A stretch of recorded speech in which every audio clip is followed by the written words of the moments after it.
"You can handle all 5 of us?" said the beautiful women living in his inherited cabin.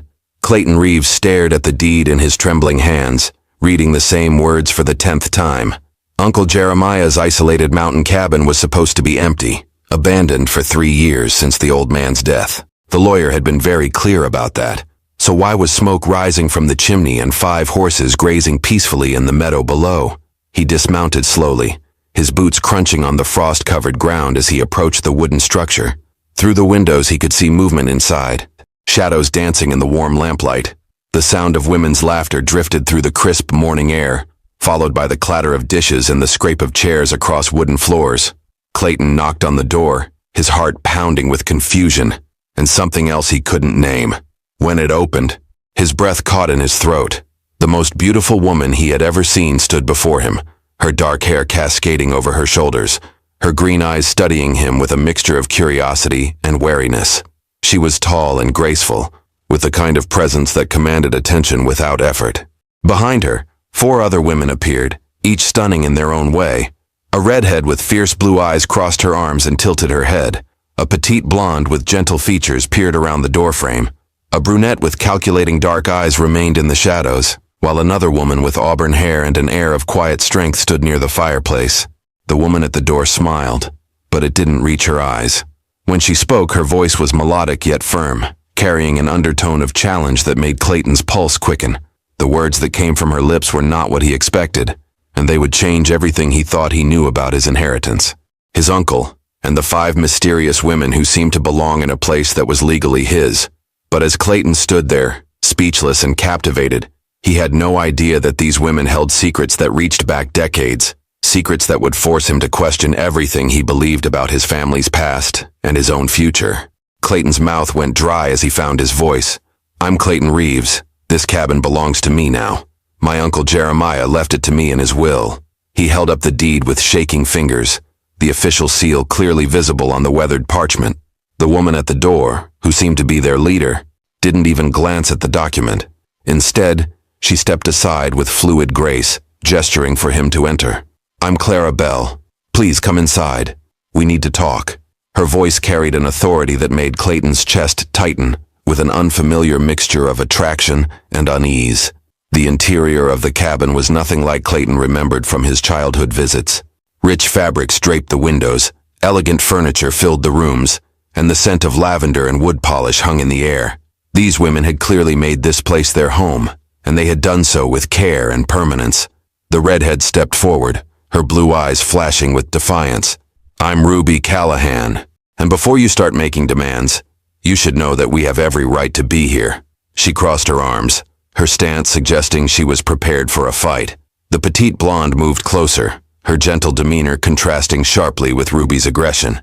"I'm Sadie Quinn. We're not trying to cause trouble. Truly, we're not." Her voice was soft, almost pleading, and Clayton felt an unexpected urge to reassure her.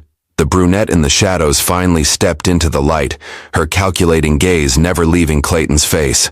"Violet McCall," she said simply, offering no explanation or apology for her presence. The last woman, with her auburn hair and quiet strength, approached from the fireplace. "Grace Maddox. We've been expecting you, Mr. Reeves, though perhaps not quite so soon." Her words carried weight, as if she knew something he didn't. Clayton looked around the room, taking in the 5 pairs of eyes watching him intently. Each woman was beautiful in her own way, but there was something more than beauty here.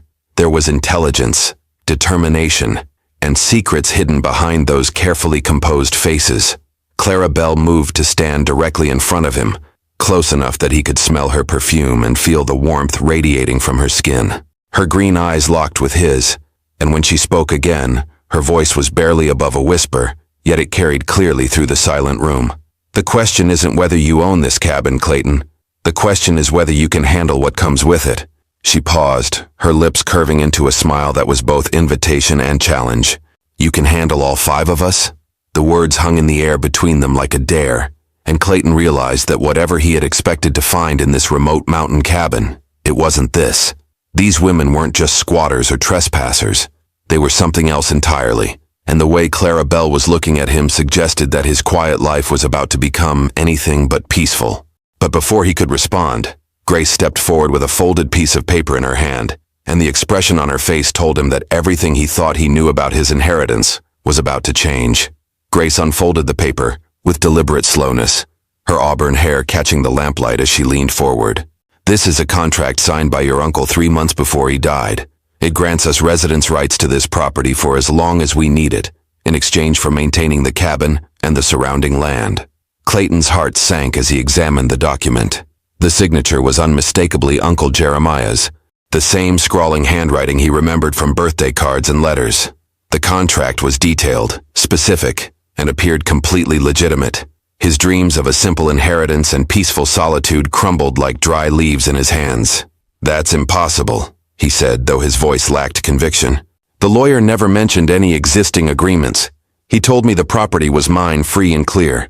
Ruby stepped closer, her presence radiating a heat that made Clayton acutely aware of how small the cabin felt with all 6 of them inside. Lawyers don't always know everything, do they? Sometimes old men keep secrets, even from their family. Her words carried a suggestion that made his pulse quicken, though he couldn't quite grasp what she was implying. Sadie moved to the window, her delicate profile silhouetted against the morning light. "Your uncle was a good man, Mr. Reeves. He understood that sometimes people need a place to start over, away from questions and judgments." Her voice trembled slightly, hinting at pain she kept carefully hidden. Violet remained near the shadows, but Clayton could feel her dark eyes studying him with unnerving intensity. "The question is what you intend to do about it. We've made this place our home for over 2 years. We've improved the land, repaired the buildings, and we have nowhere else to go." Clarabelle circled him slowly, like a predator evaluating prey, yet there was something almost protective in her movement. When she stopped directly in front of him again, Clayton caught his breath. She was close enough that he could see the flecks of gold in her green eyes, close enough that the warmth from her body seemed to envelop him. "We could fight this in court," she said softly, her fingers trailing along the edge of the contract. "We could drag this through legal proceedings for months, maybe years, or we could find another arrangement." The way she said the word arrangement sent electricity through Clayton's veins.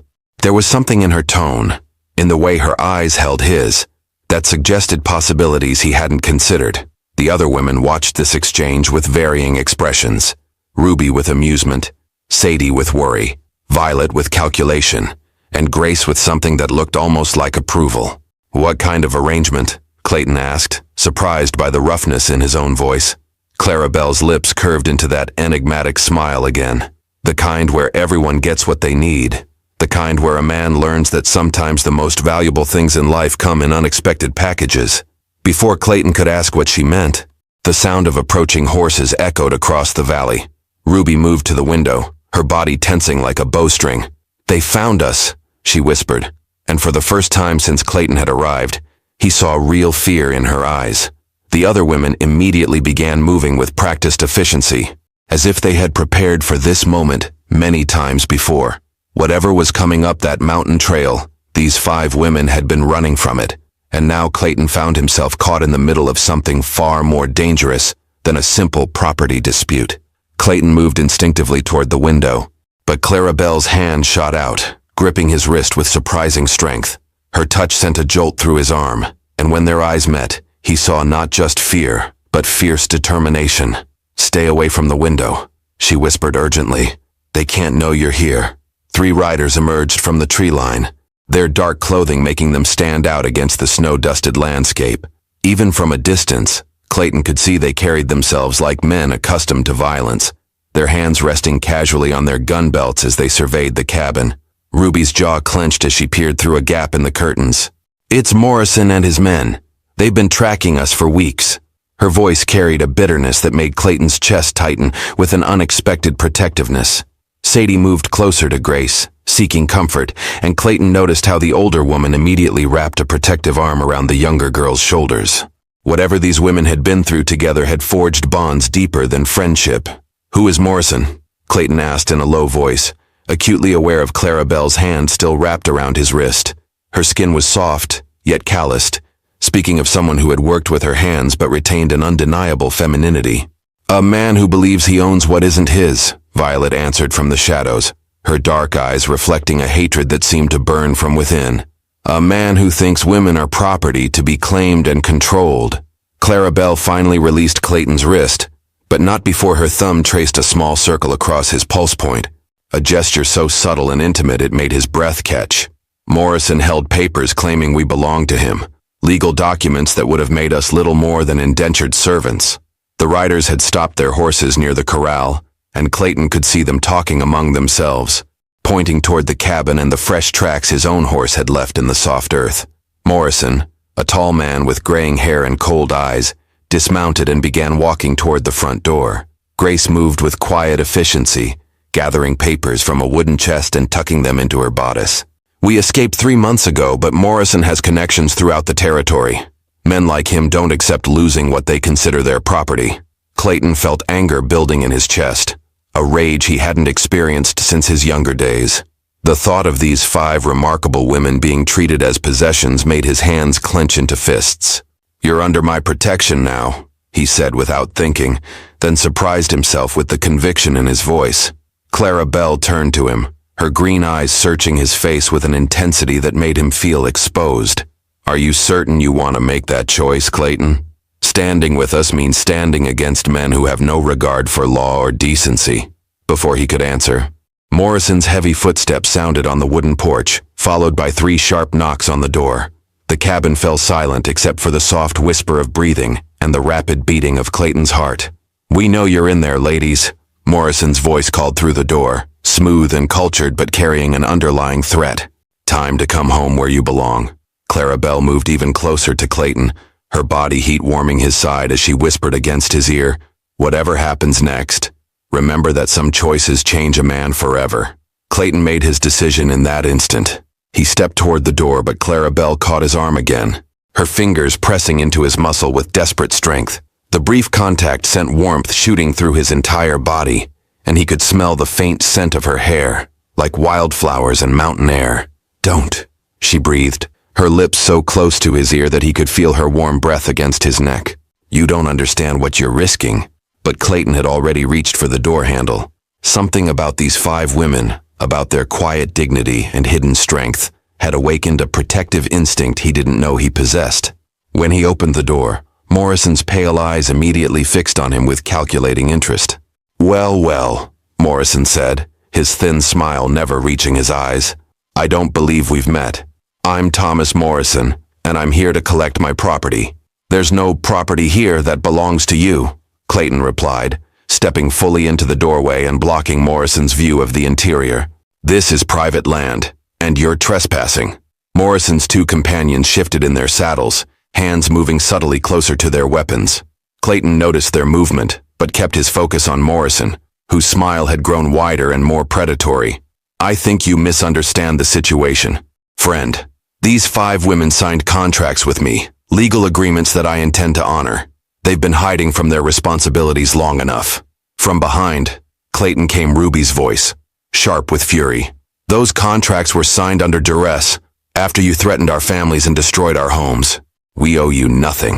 Morrison's facade cracked slightly, revealing the cruel man beneath the polished exterior. "Contracts are contracts, Miss Callahan.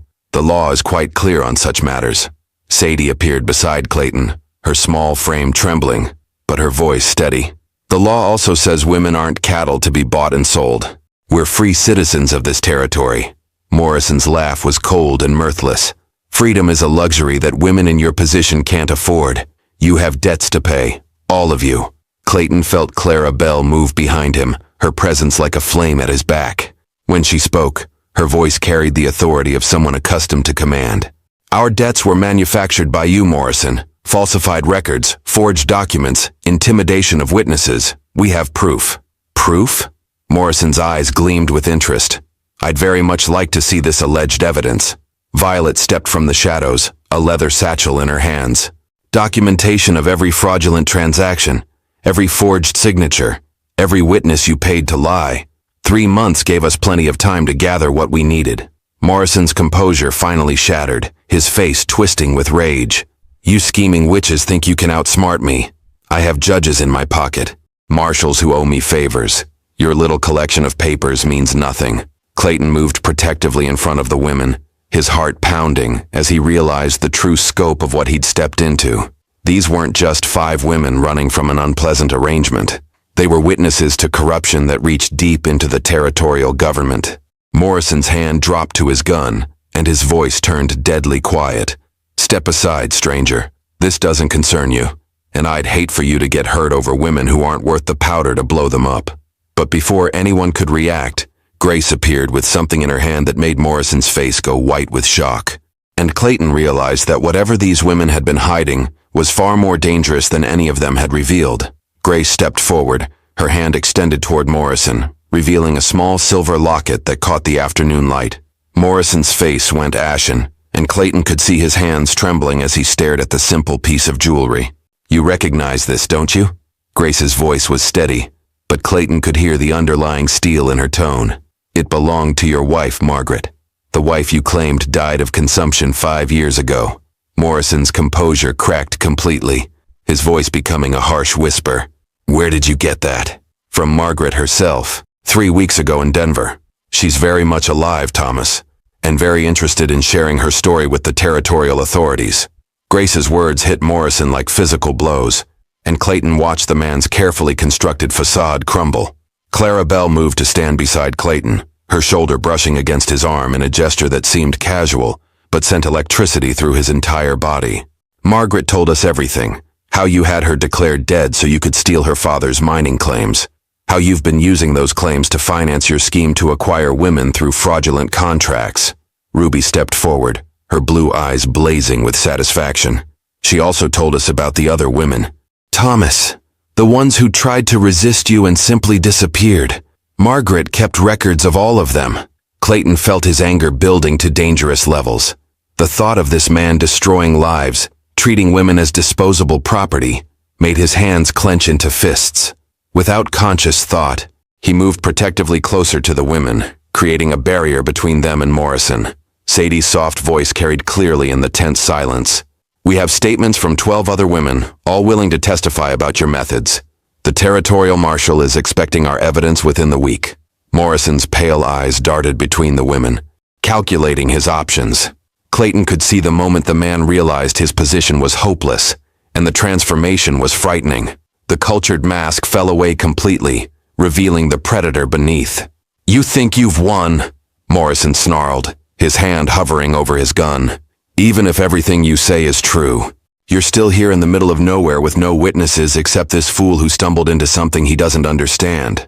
Violet emerged fully from the shadows for the first time, and Clayton was struck by her ethereal beauty and the intelligence burning in her dark eyes. "Actually, we have quite a few witnesses. Your conversation has been heard by more people than you realize." As if summoned by her words, the sound of multiple horses approaching echoed across the valley. Clayton turned to see at least 6 riders emerging from the forest, their badges glinting in the sunlight. The territorial marshal and his deputies had arrived with perfect timing. Morrison's face twisted with rage and desperation. In that moment, Clayton realized the man would rather see everyone dead than face justice. Morrison's hand moved toward his weapon, but before Clayton could react, Clara Bell pressed something cold and heavy into his palm. "Some men only understand one kind of language," she whispered against his ear, her breath warm against his skin. "The question is whether you're prepared to speak it." Clayton looked down to see Uncle Jeremiah's old revolver in his hand, and suddenly understood that his quiet life was truly over, replaced by something far more dangerous and infinitely more meaningful. The weight of the revolver in Clayton's hand felt familiar, memories of hunting trips with Uncle Jeremiah flooding back. But this wasn't about bringing down game for dinner. This was about protecting 5 remarkable women who had somehow managed to turn the tables on a man who thought himself untouchable. Morrison's desperate gaze shifted between the approaching lawmen and the people blocking his escape route. Clayton could see the calculation in those pale eyes, the moment when a cornered predator decides to fight rather than surrender. "Marshal Thompson," Clara Bell called out, her voice carrying across the valley with clear authority. "We have Thomas Morrison here, along with evidence of his crimes against territorial citizens." The marshal, a weathered man with iron-gray hair and sharp eyes, dismounted with practiced ease. "Miss Bell, good to see you again. I trust you ladies have been well?" Clayton felt a jolt of surprise. Clara Bell knew the marshal personally, which meant this entire confrontation had been orchestrated far more carefully than he had realized. These women weren't just victims who had stumbled onto evidence. They were intelligent, connected, and had been planning Morrison's downfall for months. Morrison's hand twitched toward his gun, but froze when he saw 6 rifles trained on him from the mounted deputies. The man was many things, but he wasn't suicidal. Yet Clayton could see the rage building in his face, the fury of a man who had never been denied what he wanted. Ruby moved closer to Clayton, her presence warm and reassuring. The marshal has been investigating Morrison for over a year. We contacted him weeks ago when we realized we had enough evidence to bring charges. Sadie stepped forward with the leather satchel, offering it to Marshal Thompson. Everything is documented, sir. Names, dates, forged contracts, witness statements, and financial records showing how Morrison used his wife's supposed death to steal mining claims. As the marshal examined the contents of the satchel, Clayton became aware of Clara Bell standing directly behind him, close enough that he could feel the heat from her body through his coat. When she spoke, her voice was meant only for his ears. You could have walked away, you know. You could have seen Morrison's men and decided this wasn't your fight. Her hand found his free one, her fingers intertwining with his in a gesture that felt both intimate and natural. Why didn't you? Clayton turned slightly, finding himself looking directly into those mesmerizing green eyes. Because some things are worth fighting for, even when you've only just discovered them. The moment between them stretched, charged with possibilities and unspoken promises, until Marshal Thompson's voice broke the spell. Thomas Morrison, you're under arrest for fraud, conspiracy, and attempted murder. Deputies, secure the prisoner. But as the lawman moved to apprehend Morrison, the man's desperation finally overcame his caution.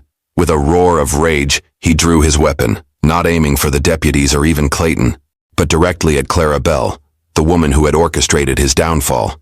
Time seemed to slow as Clayton realized that all their careful planning, all their evidence and witnesses, would mean nothing if Morrison succeeded in his final act of vengeance. Clayton's instincts took over before his mind could process what was happening. He pivoted sharply, pulling Clara Bell behind him with one arm while raising Uncle Jeremiah's revolver with the other. Morrison's shot rang out simultaneously with Clayton's, the two sounds blending into a single thunderous crack that echoed off the mountain walls.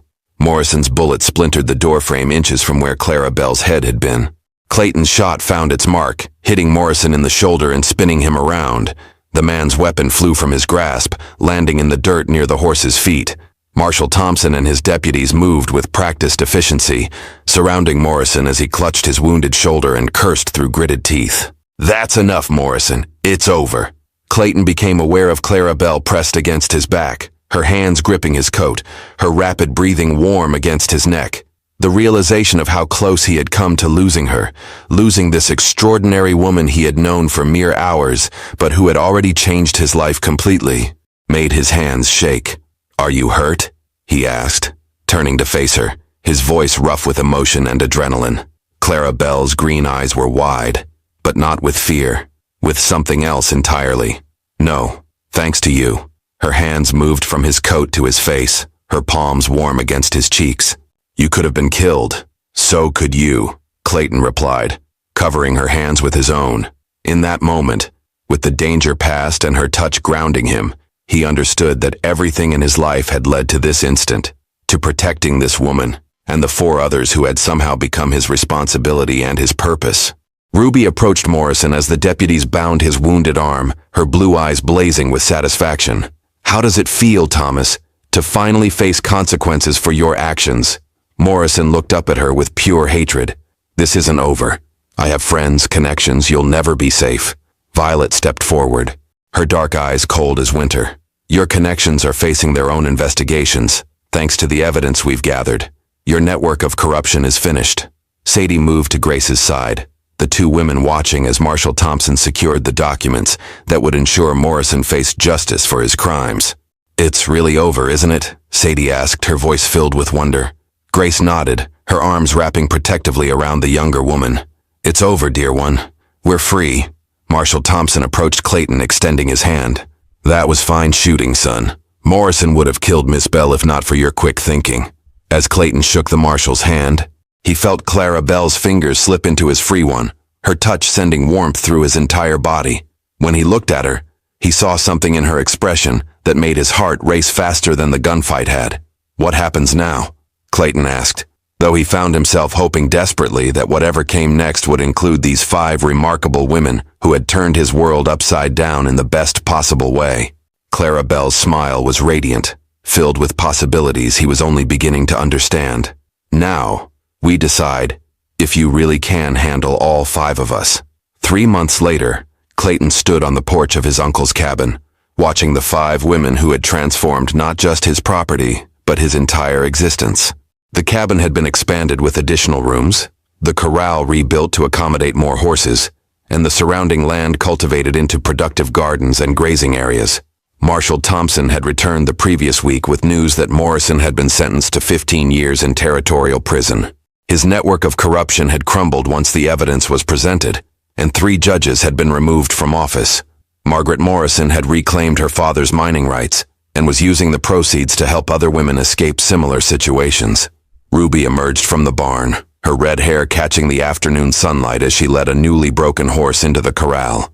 Her natural skill with animals had made her invaluable in establishing their horse breeding operation. She waved at Clayton, her smile bright and genuine, no longer shadowed by fear or anger. Sadie worked in the garden alongside Violet, the 2 women having formed an unlikely but strong friendship. Sadie's gentle nature balanced Violet's calculating mind perfectly, and together they had created a thriving vegetable garden that supplied not just their needs, but provided surplus for trade with neighboring settlements. Grace had established herself as the unofficial manager of their small community, keeping accounts and handling correspondence with buyers for their horses and produce. Her organizational skills and natural authority had turned their refuge into a profitable enterprise. But it was Clarabelle who drew Clayton's attention most completely. She emerged from the house carrying a letter, her green eyes finding his immediately across the yard. The connection between them had grown deeper each day, built on mutual respect, shared purpose, and an attraction that had matured into something far more meaningful than simple desire. "Another order for horses," she said as she approached him, her smile warm and intimate. "3 ranchers in Colorado want breeding stock by spring." Clayton took the letter, but his attention remained focused on her face, on the contentment he saw there that matched his own. "We'll need to expand the operation again." "We will," she agreed, moving closer until she stood within the circle of his arms. The ease with which they had learned to touch, to share space and comfort still amazed him. "Are you having second thoughts about our arrangement?" Clayton looked out over the property, at the 4 other women who had become his family, his purpose, his responsibility, and his joy. When Uncle Jeremiah had left him this cabin, the old man could never have imagined the life Clayton had built here.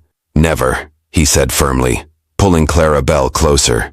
"Though I sometimes wonder if I'm the one who's being handled by 5 remarkable women rather than the other way around." Clarabelle laughed, the sound bright and free. "Perhaps we're handling each other. Perhaps that's exactly as it should be." As the sun began to set behind the mountains, painting the sky in brilliant oranges and purples, Clayton realized that his uncle's final gift hadn't been the cabin or the land. It had been the chance to become the man he was meant to be, surrounded by people who challenged him, supported him, and loved him in their own unique ways. The quiet life he had once imagined seemed impossibly small compared to the rich, complex, beautiful existence he now lived. He had asked himself if he could handle 5 extraordinary women, and the answer had surprised him. They could handle each other, together, and that made all the difference. If you enjoyed this story, click the video on your screen now to watch another unforgettable Western tale where destiny and courage collide in ways you never expected. Don't forget to subscribe and consider a super chat to help us keep bringing you more stories like these. Your support means everything to us.